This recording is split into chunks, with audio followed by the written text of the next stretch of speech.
Thank you very much. We've had some really good talks today on Gaza with both the Middle East representatives and kings and all of the top leaders in the Middle East. And we had also a very good conversation with Bibi Netanyahu, trying to get the hostages back, and we're trying to get the end of the Gaza situation. It's really bad, very bad. And we think it could happen. Maybe it could happen pretty soon. We want the hostages back. We want the bodies back. And we want to have peace in that region. So we had some very good talks. As you know, I had President Erdogan here, Turkey, and we had a great meeting today. I think we had a meeting that was very conclusive in so many different things that we wanted, things that he wanted, and that was good. We'll be announcing that sometime later. And he'll be making an announcement too. But we had a great meeting with Turkey, and they're a very respected president, and spent time. We had lunch, and we had a lot of good discussions. So those two things. And we have some executive orders today to sign that are very important for the country.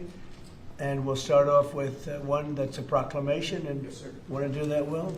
Yes, sir. So today is Gold Star Mothers and Families Day. This is an annual proclamation. This is to commemorate the fallen, those who have died for all of our freedoms and for our country, and for their families who have suffered such grievous losses. But this is a proclamation commemorating Gold Star Mothers and Gold Star families. Yeah, and they're great people. Incredible people, what they've had to go through. Very few people could have gone through this kind of thing. Gold Star. Okay, thank you very much. I'll put it over here, Steve.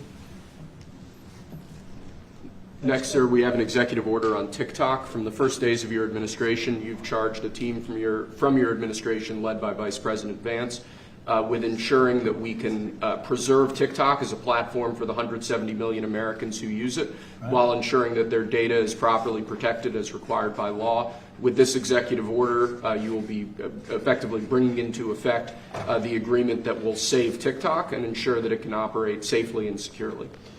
So this is interesting because I had a very good talk with President Xi, a lot of respect for him. Hopefully he has a lot of respect for me too. And we talked about TikTok and other things, but we talked about TikTok, and he gave us the go-ahead. You know, it's run by American investors and American companies, great ones, great investors, the biggest. You don't get bigger, I don't imagine. And maybe I'll have JD. JD was very much involved and in charge of it. And maybe I'll have you say a few words about the deal. He would report back, and the points of the deal, I think, are great for our country. So, JD, do you want to give it a little talk, please? Yes, sir. Yeah. So thank you, sir, for your leadership and for your help. We really couldn't have done this without the president actually ushering this deal over the finish line. There was some resistance on the Chinese side, but the fundamental thing that we wanted to accomplish is that we wanted to keep TikTok operating, but we also wanted to make sure that we protected Americans' data privacy as required by law, both because it's the right thing to do, but also because it's a legal requirement of the law that was passed last year by Congress. So we think that we were able to do that. Of course, we're going to keep on working at it, but this deal really does mean that Americans can use TikTok, but actually use it with more confidence than they had in the past, because their data is going to be secure and it's not going to be used as a propaganda weapon against our fellow citizens. We're very excited about it. We appreciate the cooperation of everybody involved, and it's a big day. And I think I can say that especially the young people, they really wanted this to happen. They did not want to have TikTok close. And I got a little used to TikTok. I used it myself during the campaign, and it was very successful because you know how I did with the young voter. And Charlie helped me a lot too, and he said to me, you should go on TikTok. And it actually had, because we got record votes with the young voter, as you know, for the election. So I was a little bit prejudiced in that way toward TikTok. It was very good and very meaningful, but we have American investors taking it over, running it, highly sophisticated, including Larry Ellison. And Oracle, I guess, is going to play a very big role in terms of security, safety, and everything else. So we have very good controls. And literally, I would get a call from friends of mine who were fathers of young people saying, could you do me a favor? Could you get it approved, please? My son is driving me crazy. So we're getting it done, and they have a big audience, and We have great American investors, and here's your final copy. TikTok. You know, maybe if you want, we could take a couple of questions on TikTok, and then we're going to get onto something completely different. Okay? Yeah. Mr. President, Jeff? Mr. Vice President, you mentioned that China was resistant. Can you describe where China is now? Are they fully on board with this? They're or on is board. there anything more? I spoke with President Xi. We had a good talk. I told him what we were doing, and he said, go ahead with it. On the algorithm, it's still being leased coming from China. Are you satisfied that there's no security concerns for the Yeah, US I that am. I really am. it would push disruptive The biggest content? reason is that it's owned by Americans, and very sophisticated Americans, and people that love the country, and very smart Americans too. So they don't want anything like that to happen. Yes, please. Thank you. Is there any operational relationship with Chinese entities or staff to execute the deal With who? with the Chinese? I don't think so. Not that I know. No, we're going to be. This is going to be American operated, all the way, and great respect for President Xi, and I very much appreciate that he approved the deal, because to get it done properly, we really needed the support of China and the approval of China. Yes, ma'am. Mr. President, now that Americans will have operational control, do you want to see the algorithm suggest more MAGA-related content prioritized? I always like MAGA related. If I could, I'd make it 100% MAGA related. It's actually a good question, but I would, yeah, if I could make it 100% MAGA, I would, but it's not going to work out that way, unfortunately. No, everyone's going to be treated fairly. Every group, every philosophy, every policy will be treated very fairly. Thank you. Mr. President, do you know the valuation? Do you know the American company is going to be valued in billions? Well, they valued it very highly. Do you know what it is? They're paying a big number. Do you want to talk, Scott? Do you want to say something about value? Well, I'll let the Vice Okay, President, good. and then JD? I can follow And you'll up. say Sure, something. sure. Well, first of all, I would say all credit goes to the Secretary of the Treasury. Couldn't have got it done without Scott. Also couldn't have got it done without Sean Cooksey on my team, so thanks to them. The company will be valued around $14 billion. We actually think this is a good deal for investors, but ultimately the investors are going to make the determination about what they want to invest in and what they think is a proper value. The most important thing is that it does protect Americans' data security. It ensures TikTok is still accessible. And on this question of the algorithm, which we've heard this a lot, what this deal ensures is that the American entity and the American investors will actually control the algorithm. We don't want this used as a propaganda tool by any foreign government. We want to make sure that our people and our investors actually make these decisions based on what's good for their business as opposed to what's good for another government's propaganda arm. So that's what we've done with this deal. I think it's very good for the American people. And as the President said, young people love this. We actually want everybody to access this, whether they're MAGA or not. We just want it to be fair. We want it to be fair to everybody, and we think that's what's going to happen with this new arrangement.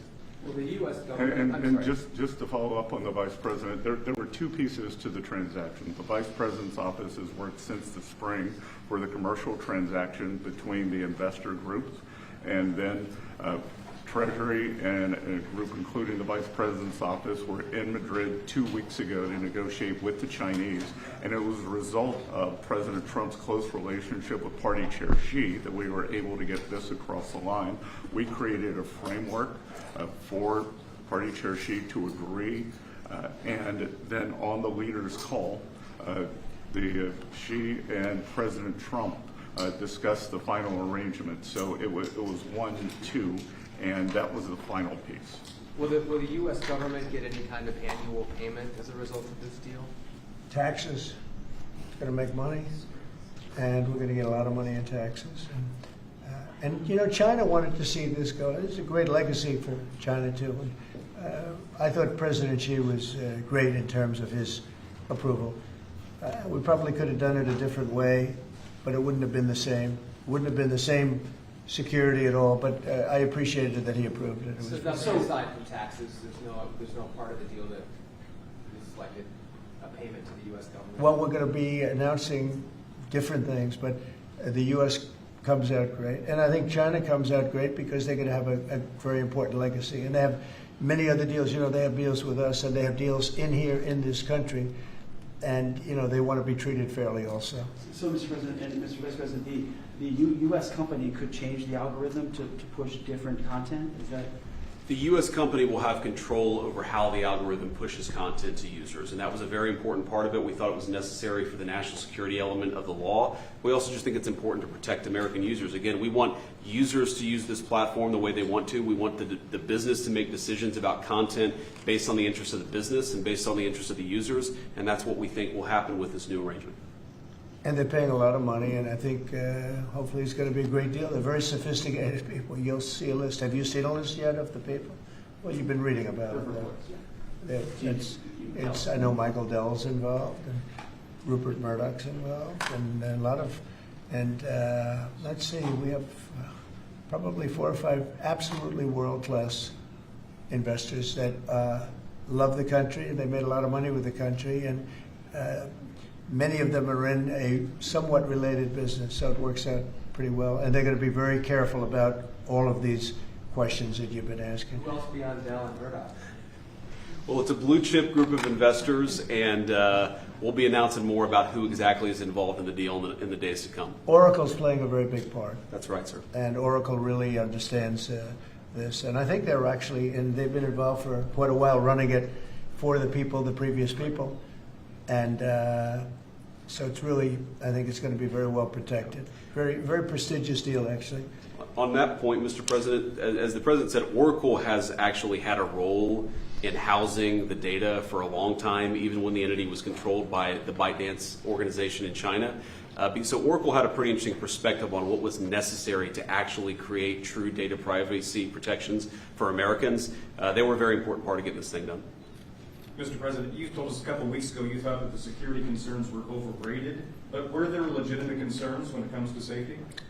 From my standpoint, no, because the people that own it are, they're not China-centric, they're USA-centric, and they're very smart people. I guess you could say it about everything. Everything is what's secure nowadays. Things that you think are totally secure turn out to not to be. But I think in this case, it's going to be as secure as you can be because of the ownership and the people. And they have a big investment. It's to their advantage to make sure it's good and safe. Yeah. Anybody else? Do you have a question? No, behind you. Well, I just want to say, do you think this move and getting this deal done, Mr. President, do you think this honors the legacy, like Charlie Kirk, you mentioned that he specifically pushed you to get involved with TikTok in your campaign and helped you win young voters. Do you think this deal honors him? Well, I think it's a good thing. It's a good sign. We're doing very well, as you know, with the trade deals. We're doing very well with China, and a lot of them. We were never treated properly. We were for 4 years, actually, but we were never treated very properly by other countries, and we're doing well. We've never done this well. We have, because of the tariffs that are coming in, the deals that are being made, $950 billion in one case. $950 billion, where previously they paid nothing. We have, as you know, in Japan it's $550 billion. South Korea's $350 billion now. That's up front. And one of the things I can say, I announced it lightly before, but we're taking in tremendous amounts of money with tariffs. We've never seen anything like it. No country's ever seen anything like it. I'm going to devote a little bit of that money, a little bit of the tariff money to our farmers. Our farmers have been incredible. They're the ones that let us survive and eat and enjoy our lives, right? Eat too much, maybe in some cases, like mine. But I will tell you, we're going to take some of the tariff money, relatively small amount, but a lot for the farmers. And we're going to help the farmers out a little bit because during this transition period, a period where we're taking in incredible amounts of money, we'll have a little bit of a shortfall with the farmers until the tariffs kick in, because they haven't kicked in for the farmers yet. And I decided before, and I spoke to all of the people here, that I want to make a contribution out of the tariff money, a small percentage of it, but it's a lot for the farmers. It'll make the farmers feel very good, just help them through the transition. And ultimately, they're going to be making a fortune. They will be one of the top in the whole world in terms of percentage gotten from the tariffs we're taking in. But we have so much coming in; it's a very small thing. But I want to in fact, just get the word out to the farmer. because they'll be struggling until the transition's complete. Then after that, they're going to do, I think, better than they've ever done before. Last time I said, get yourself a larger tractor and more land. And that was when they were doing very poorly, and they ended up doing that, and they did very well. That was with the deal we made with China. Unfortunately, Biden forgot about the deal, and he never enforced. I enforced it till the end, and China was very honorable. But when Biden came in, he didn't enforce it. So when you don't enforce a deal, they don't do it. So it's terrible. Biden was very bad to the farmers of our country. So we're going to be doing that. It's an honor to do it, too. Brian, did you have a question? Yeah, I was just going to say, what's your message to the millions of small businesses here in the U.S. that really rely on TikTok to reach their end user and to market their service and their product? Well, thank you for that question, because honestly, we were getting hit up. They use it for virtual advertising, and they pay very little for it and nothing for it. And small businesses have become very successful because of TikTok. And we didn't think of that, when everyone's saying, oh, TikTok and this and that. But over the last 6 months, I was called by so many people saying they're going to go out of business if they can, because they use it virtually as a advertising tool. And without it, they wouldn't have anything. They wouldn't be able to get the word out about their good product or whatever it is they're selling. So it's a very important thing for small business. It's another reason I wanted to do the deal so badly.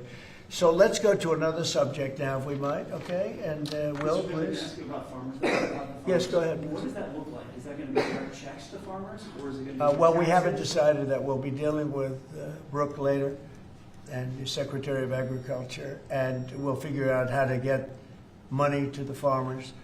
And again, this comes out of the large amount, hundreds of billions of dollars of tariff money that's pouring into the country. The tariffs, remember when I said a long time ago, I said it's the greatest word, it's my favorite word in the world. Then I had to say, I was forced to say other things, and of course, rightfully so. Love, family, religion. So I think I put tariff number 5. I was forced because the fake news did a big number on me. It's one of those little, but let's say it's my 5th favorite word tariff. But it's making our country very rich. And when our country is rich, I'm able to help the farmers, and I'm able to help even other countries that are in trouble. But we're able to help people that are in trouble. Medicaid, Medicare, Social Security. It's all a benefit of this tremendous amount. And I heard numbers coming in today, Scott, where the numbers were very high, right?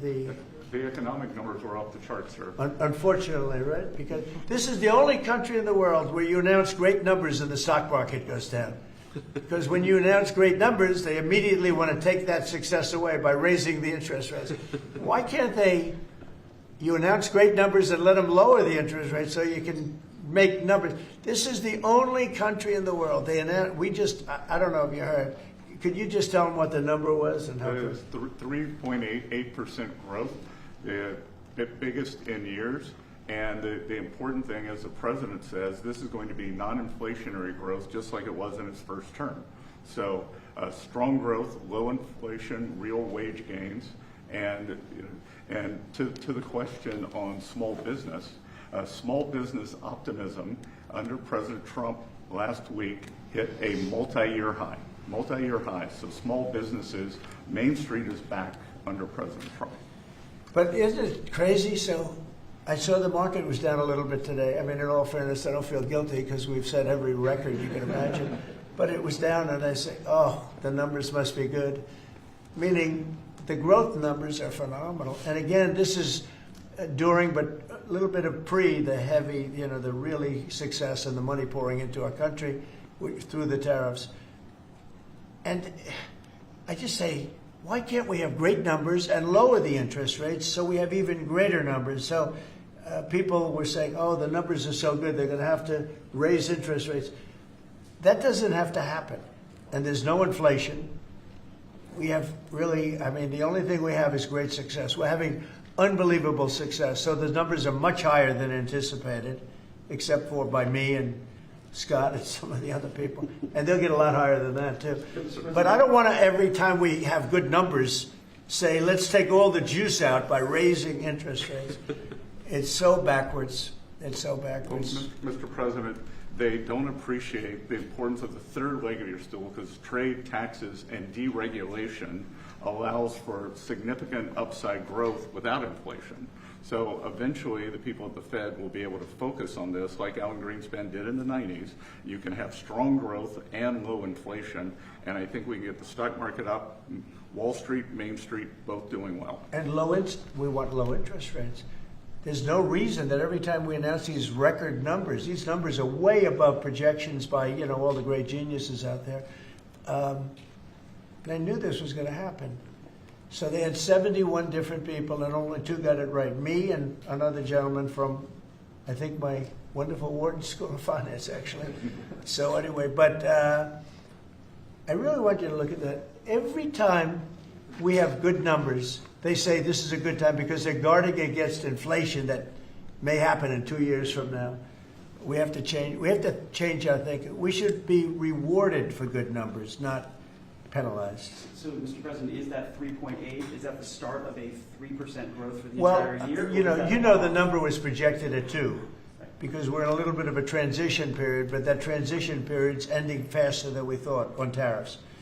The money coming in is much greater than people thought, and there's no inflation, essentially. There's no inflation. We just went through the worst inflation in the history of our country under sleepy Joe Biden. He was sleeping, and the inflation was really bad, worst ever. They say 48 years, I'll take that too, but I think it was probably the worst inflation we ever had because of spending and energy going through the roof and everything else. By the way, energy's way down. And you're going to really be impressed when you hear what happened today with President Erdogan of Turkey. I think it's great for both countries. I think it's great. We have great relationships with a lot of countries. And you may be even more happy when you find out, because we spoke with Bibi Netanyahu today, and we spoke to all the leaders in the Middle East, who are great people, and we're getting pretty close to having a deal on Gaza, and maybe even peace, which would be the first time in about, 2,000 years, I think? In the region, I'd say the first in, Steve, what would you say, first in 2,000 years, or maybe 1,000? Huh? 2 millennium. It's a long time. Yeah, go ahead. Did Erdogan agree to stop buying Russian oil? Did he? I don't want to say that, but if I want him to, he will. Yeah. But he didn't think that. Well, I didn't say okay, you stop, but I believe you. I believe he will stop it. Yeah. Did you make a deal? You know why? Because he can buy from a lot of other people. He can buy from a lot of other people. You know who really can't is Hungary. Hungary's got, they're landlocked, and they don't have a nice ocean where ships can sail in from all over the world. They have one pipeline coming. Because I spoke with, he's a great guy, he's a great friend of mine, but that's a harder one for them. And Slovakia too. They're sort of married to one pipeline. So I just don't want to have people go blaming them when we spoke to them at length today, and it seems like that for them it's a little. But that's not. Turkey has a lot of options. He's a great president, a very smart man, and he's going to take. He's going to do what's right. But we had a very good conversation having to do with the purchase of military equipment, etc. Any other questions? Would you make a deal on F-35s, Mr. President? I will be able to easily if I want. So we may do that, yeah. But not yet. Well, it depends. He's going to do something for us, yeah. Please. Is the U.S. going to have sanctions on Turkey? Can I ask you, we're a few days away. By the way, here we go with this guy. Go ahead, let's go. Let's hear the question. We're a few days away from the end of the fiscal year and a potential shutdown.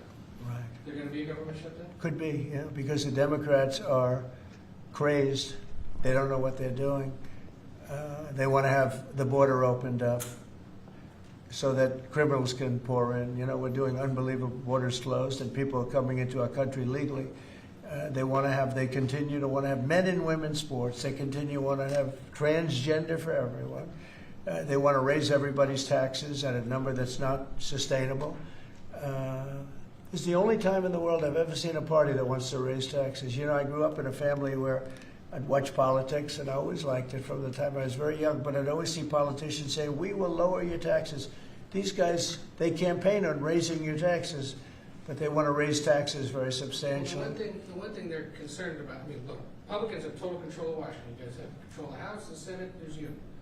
Well, when you say control, so we need 60 votes for this, and we have 53 Republicans, so we need 7 Democrats. And those 7 Democrats and others are asking for an extension of a tax credit on people who get the Affordable Care Act and some other government-backed health care. So are you willing to negotiate Well, on that what they're issue? really asking for is they want to pay for illegal aliens that have come into our country by the millions and get onto the rolls, and they want to pay. And our people don't want to do that. Our people are taxed enough. You know, we just approved the largest tax decrease ever in the history of our country, including the extension of the previous Trump tax cuts. The tax cuts that we just approved, they want to use those tax cuts to give the money to illegal aliens, people that came into our country illegally and that are leaving the country. So why not You know, there's been a negotiate? self-deportation because of what we've been doing that's been incredible. Okay, yeah, please. Secretary Hexer is inviting military leaders from all around the country on Tuesday. Will you also be there? From all around the country to what? To Virginia. He's He's inviting the generals and admirals to Virginia for a big meeting. They're not sure why. Well, I know, I love it. I mean, I think it's great. Let them be friendly. Let them be friendly with the generals and admirals from all over the world. Why, is there something, no, but is there something wrong with it? And what is it about? Will you be there personally as well? And what is it about? Well, I'll be there if they want me, but why is that such a big deal? I mean, the fact that we're getting along with the generals and admirals from all, remember, I'm the president of peace. It's good to get along. It's good. You act like this is a bad thing. Isn't it nice that people are coming from all over the world to be with us? It's not particularly unusual that generals who report to the Secretary of War and then to the President of the United States are coming to speak with the Secretary of War. It's actually not unusual at all, and I think it's odd that you guys have made it into such a big story. Is it a big story? I mean, I don't think it is, sir. I would think it's, no, but isn't it a good story? I mean, you know, we're respected from all over the world as a military force. You know, I rebuilt the military during my first term, even though we gave a chunk of it away to Afghanistan. But we're talking Afghanistan too, by the way, about Bagram and about that. But that's a very small amount compared to what we rebuilt it by. But I rebuilt the military, and we're very respected. We have the strongest military anywhere in the world without question. We have the greatest equipment in the world. We're selling the equipment to other countries. And a lot of generals want to be here, and they want to look at they're also going to be touring equipment sites. They're going to be talking about the newest weapons, et cetera, et cetera. But I think it's great when generals and top people want to come to the United States to be with our now called Secretary of War. Does everybody like the name? I do. You said something Yeah, really please. interesting this week about Ukraine, that you thought Ukraine could get back all the territory that Russia had taken. Yeah, they have a shot at it because Russia. What prompted you to change your thoughts on Well, that? because I've been watching the way what Russia's been doing. I'm very dissatisfied with what Russia's doing and what President Putin is doing. I haven't liked it at all. He's killing people for no reason whatsoever. And they are doing very poorly, considering they have put it all out on the line. Their economy is going to hell. They're bombing the hell out of everything, and they're picking up a very little territory, if any. In fact, they're losing some territory. So I think it's been very bad for the reputation of Russia. This war should have been over. If this were our war, we would have had it over in 1 week. And they're getting into fourth year, Jeff. They're getting into the fourth year now. 4 years of fighting, and you see what they've taken. In the last month, they've taken very little, and you've been reporting on all the bombing, all the drones all over the place, 900 drones coming into certain areas like Kiev in one night. And with all of that work, they've taken over very little. So now I'm very disappointed in President Putin. I thought I solved 7 wars. In fact, we have a great leader coming. We have the Prime Minister of Pakistan coming and the Field Marshal. Pakistan Field Marshal is a very great guy, and so is the Prime Minister, both. And they're coming, and they may be in this room right now. I don't know, because we're late. And I said maybe they'd like to join they actually may be somewhere in the beautiful Oval Office. Yeah, please, behind you. Quickly on Gaza, did you promise leaders this week that you would not allow Israel to annex the West Bank? Is that something that you I will not allow Israel to annex the West Bank. No, I will not allow it. It's not going to happen. Did you speak with Netanyahu about this? Yeah, directly? but I'm not going to allow it. Whether I spoke to him or not, I did. But I'm not allowing Israel to annex the West Bank. There's been enough. It's time to stop now, okay? Yes, please. Jasmine Crockett recently. Jasmine Crockett.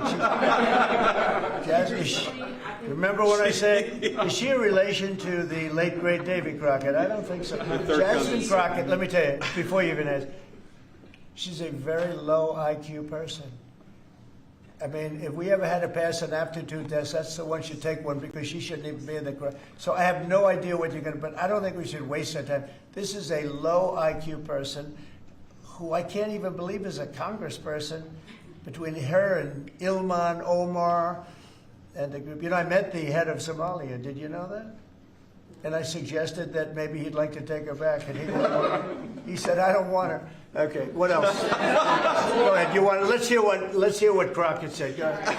She compared ICE raids to slave patrol. I want to ask you. To slave? To slave patrol. I want to ask you if you think that there should be consequences for members of Congress who make these types of comparisons or use this type of language. Well, I think she's gone over the line, and I think a lot of the people. Look, the Democrats have become radical left lunatics.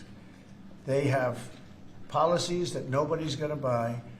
And, you know, I see what's going on in New York. We're going to have perhaps a communist mayor because it's split up. You know, if the people would get together and have one candidate, they'd have, I think, a pretty good chance. But it looks like maybe they're not going to do that. But we're going to end up with a communist mayor. It's not even believable, my beautiful New York. When I left New York to become president, it was a great place. But it was the beginning of bad things because we had de Blasio had just started as mayor, and I said, this guy's a real nut job. Went to Harvard to teach management. Can you believe it? He went to Harvard to teach city management along with the mayor of Chicago, who went to Harvard to teach. The two of them are teaching how to manage a city manage it into hell is what they do. But that was the beginning, and now we're going to go a step further. Now we're going with the communists. Can I be honest? I think it's the greatest thing to ever happen to the Republican Party. I really do. I think if a communist takes over New York City, I think that's a gift to the Republican Party. It's sad for New York, but it's a gift. And New York will recover because, you know, sometimes you need a shock like that to straighten you out. But it's politically, it's probably a very good thing. Mr. President, immigration, crime, and the World Cup. Actually, so That's a lot of questions. You have a number of cities that are pushing back against your immigration deportation move as well as your crime initiatives. Some of those cities, I don't think they're very much but pushing some of back. those cities have World Cup games. Yeah. Seattle, San Francisco. They're going to be very secure. Could those games move if they don't cooperate with your crime? Well, that's an interesting one, I guess, but we're going to make sure they're safe. They're run by radical left lunatics and that don't know what they're doing. Look at Washington, D.C. I just got numbers. There's like no crime in Washington, D.C. You, Jeff, will not be mugged walking down the street. You can walk down the street with your family. You can walk down your street with your wife, your daughter, your son, and you're not going to be. We took out 1,700 career criminals that we're not allowing back. And we have this city in great shape. You know, there was a time when not long ago, when every single week you'd have at least one murder. And look what's happening with Washington. It's safe. I went to dinner in Washington just to prove a point. I gave a press conference in the middle of a street. I wouldn't say Secret Service was thrilled, but I did it, and here I am. Look, Washington, D.C. is such a great example of what can be done. We did it in 12 days. We made it very safe in 12 days, and now it's much safer than that. One other thing, I drove around Washington over the weekend, and I said, look at the difference. The grass looked great. Everything looked great. You know, we had a lot of our National Guard, and we didn't ask them to do it. They did it themselves. They're proud. They're great. And they were picking up paper. They were cleaning. The place looked really beautiful. So we have a great Washington, D.C. We, as you probably know, we're going into Memphis, and we're going into some other cities, and very soon we're going to go into Chicago. It will be safe for the World Cup. If I think it isn't safe, we'll move it into a different city. Absolutely, we'll take the World Cup. If I think it's not, it's actually a very fair question. If I think it's not safe, we're going to move it out of that city. If, like the governor of Illinois, who was, you know, look, between last week and the week before, 11 murders, and 38 people were shot. Then he gets up and he says, this is a very safe, and then he says crime is better. The reason crime is better is because cash put, about 5 months ago, a whole team of FBI people there to get ready for when we go in, and they've lowered it a little bit, like 20-25%, which isn't good enough, but it's a good start. But that was only put there because they're preparing for us to go in. And they've done, by the way, they've done a good job. So then Pritzker gets up, we've lowered crime 25, it's because the FBI was there. So, no, if any city we think is going to be even a little bit dangerous for the World Cup, or for the Olympics, where they have Olympic overthrow, right? But for the World Cup in particular, because they're playing in so many cities, we won't allow it to go to, we'll move it around a little bit. But I hope that's not going to happen, yeah. I mean, Mr. President, Director Patel this morning indicated that the shooter in Dallas had been using an app to track ICE. Does your administration have any plans to take down those apps or get them removed? Well, I can't tell you about that, but it tells you when they want to wear masks or they want to hide a little bit, why that's so important. But these are great patriots, the ICE, and what a tough job they have. What an unbelievably tough job they have. And think of it, what are they doing? They're taking hardcore criminals out of our country and putting them back. These were largely criminals that were given to us by Joe Biden and his group of radical maniacs that surrounded this desk, just like these people surround the desk now, but they're not maniacs, they're pretty solid people. Thank you, sir. I'm glad I prefaced. But they're great. We have a great cabinet. We have great people. And he didn't have great people. He had terrible people. Look at Afghanistan. Look at the people he had running our military. That could happen. The most embarrassing day in the history of our country was Afghanistan. And 13 young people died. They don't ever talk about the 38 that were horribly wounded with legs and arms and everything else, really horribly wounded. So the country's respected like it's probably almost never been respected before. I think we're respected at a level, and a year ago it was a dead country. We had a dead country a year ago. This country was dying. It was really in bad shape. Let's talk about the next subject, can we? One of the most powerful deterrents we have to violent crime is the death penalty. As you said, your administration has taken bold, decisive steps to ensure that Washington, D.C. is once again a safe and secure city for its residents and all who visit. This is a presidential memorandum that directs your Attorney General and your U.S. Attorney for the District of Columbia, Judge Jeanine Pirro, to fully implement the death penalty here in Washington, D.C., where the evidence and facts of a case indicate that the death penalty should be used. Okay? Everybody understand? Death penalty in Washington. You kill somebody, or if you kill a police officer, law enforcement officer, death penalty. And hopefully there won't be that. So again, it's way down. I mean, we have had week after week after week where we haven't had a murder. I said that the other day in front of the President of Poland. The press was here, and I said, ladies and gentlemen, I'd like to announce that Washington, D.C. has not had a death in 4 weeks, a murder. And he looked at me and goes, is that good or bad? He said, what kind of a place is this? But it's true for years. I mean, every week, essentially, somebody got killed or more than one. And this is a very safe city right now. We don't play games. And, it's interesting. We took these careers out, career criminals. They call them careers. They left the word criminal out. But we took the careers out of here. And they're now brought back to their homes, or they're in jail, or they're in a jail in another country. And hopefully they're not coming back. And we have to maintain it. You can't just leave, and we have to maintain it. We've gotten along fairly well with the mayor. She's getting a party that hates that the city's becoming safe. I mean, they're actually criticizing her because the city's becoming safe. But this is becoming this is right now a very, very safe city. This went from the most unsafe city in the country to the safest city in the country. There's no city any safer. That's a pretty big achievement. And we really did it in 12 days. But if you add an extra week to it, that'd be nice. And, I mean, you can go out to dinner. Restaurants are booming. The restaurants were dead. They were dead. Even if you got to the restaurant, then somebody would come in and hold you up. They'd hold up the whole restaurant. They go to Uber. Young ladies in the White House, they'd call Uber for protection. They'd run to the car because they were petrified to be from the entrance of their building to the car. Now they feel safe. They're in the car, and then the car gets hijacked while they're in the back of the car. This is what we were living in. We were living in hell. People that work in the White House, every time they see me, young women in particular, say, "Thank you, sir." And I don't even ask them about what. I know exactly. I made their lives. Now they're living in a beautiful, glamorous place called Washington, D.C. with no crime, and that's the way it should be. Okay? This is the death penalty for somebody that kills people in Washington, D.C. I think it's capital. It's a very interesting capital punishment, capital city. Right? It's capital. But this is our capital city. We can't allow that to happen. People come in from Iowa to look at the Lincoln Memorial and they end up getting killed. It doesn't happen anymore. It's not going to happen. And if it does happen, it's the death penalty for the person that did it.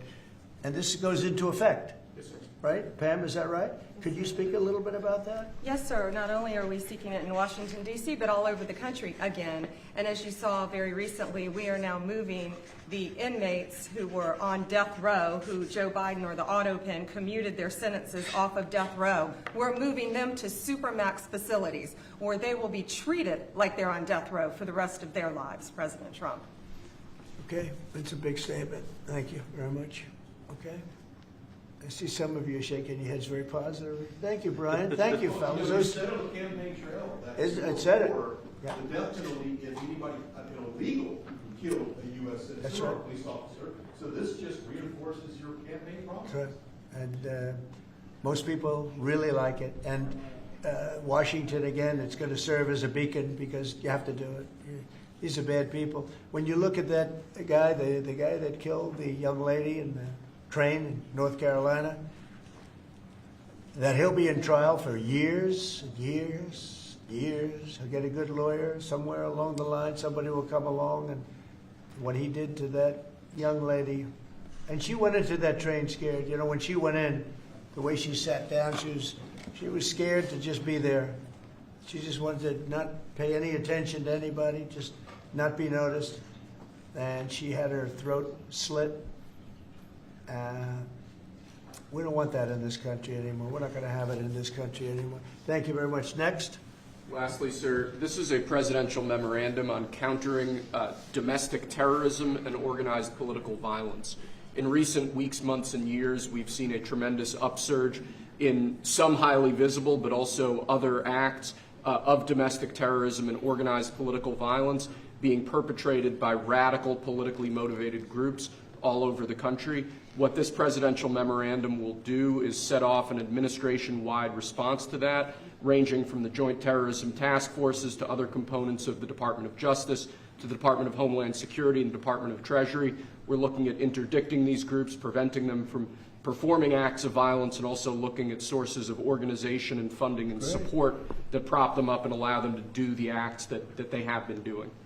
We're looking at the funders of a lot of these groups, and you know, when you see the signs, and they're all beautiful signs made professionally, these aren't your protesters that make the sign in their basement late in the evening because they really believe it. These are anarchists and agitators, professional anarchists and agitators, and they get hired by wealthy people, some of whom I know, I guess, you know, probably know them. And you wouldn't know it. You're at dinner with them, everything's nice, and then you find out that they funded millions of dollars to these lunatics. Steve, could you say a couple of words? Yes, Mr. President. This is a very historic and significant day. This is the first time in American history that there is an all-of-government effort to dismantle left-wing terrorism, to dismantle Antifa, to dismantle the organizations that have been carrying out these acts of political violence and terrorism. What we have seen, if you look at whether it be going back to the riots that started with Black Lives Matter and all the way through to the Antifa riots, the attacks on ICE officers, the doxing campaigns, and now the political assassinations, these are not lone, isolated events. This is part of an organized campaign of radical left terrorism. It is structured, it is sophisticated, it is well funded, it is well planned. There is really no parallel like this to anything else in the country right now. There is an entire system of feeder organizations that provide money, resources, weapons, and when they're attacking ICE officers, they're attacking federal buildings, or they're isolating public officials for harassment, doxing, intimidation, and ultimately attempted assassination. It is all carefully planned, executed, and thought through. It is terrorism on our soil. Because of this executive order, Cash and Pam are going to have the tools they need, working with Scott, to take these organizations apart piece by piece. And the central hub of that effort is going to be the Joint Terrorism Task Force, or JTTF, which sits inside the Federal Bureau of Investigation. But for those at home who are worried about terrorism in this country, they need to understand, because of President Trump's strength, because of his vision, because of his leadership, we are now going to use the entire force of the federal government to uproot these organizations root and branch. And again, that's only possible because of President Trump and his leadership. Thank you. Steve Cash, please.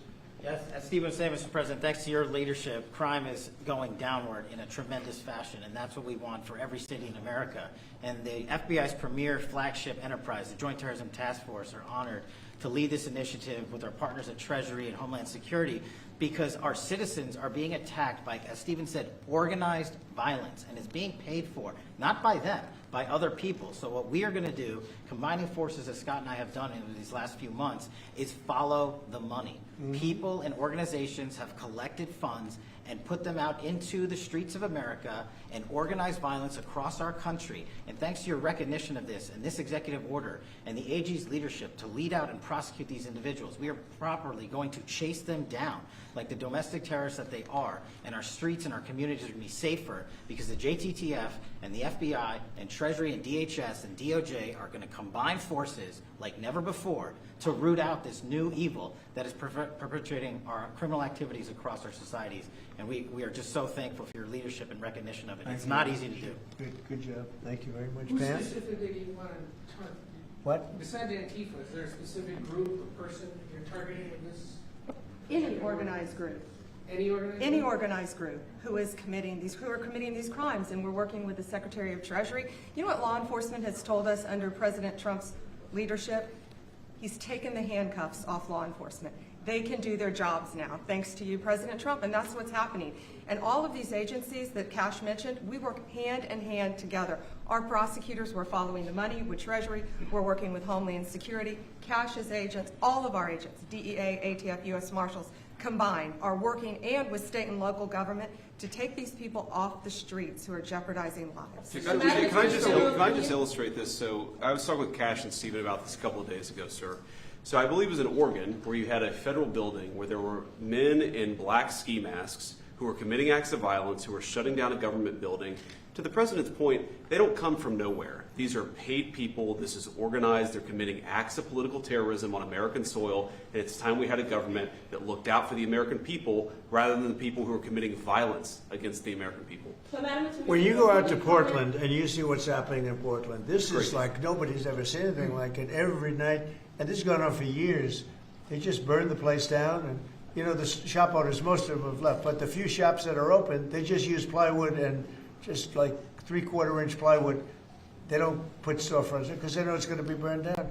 These are professional agitators. Right. These are bad people, and they're paid a lot of money by rich people, some of whom we know. I'm sure I know some. I don't. If I knew, I wouldn't associate because I'll be in trouble because Pam will say, "Why are you associating with this person?" But I will tell you that these are bad people, and they're paying a lot of money, millions of dollars. But take a look at Portland sometime. These are wild. These are crazy people, and they're trying to burn down buildings, including federal buildings. And on my list of things that I want to do before we finish up with the cities, because I think we're going to whip the cities back into shape, and we have to. We cannot let our cities, and that's a small example, but it's the most violent example. It's every night, and they've done it for years. You'd think maybe at some point they made their point, and what are they doing? But we're going to get out there, and we're going to do a pretty big number of those people in Portland that are doing that. They're professional agitators and anarchists. They're actually anarchists, yeah.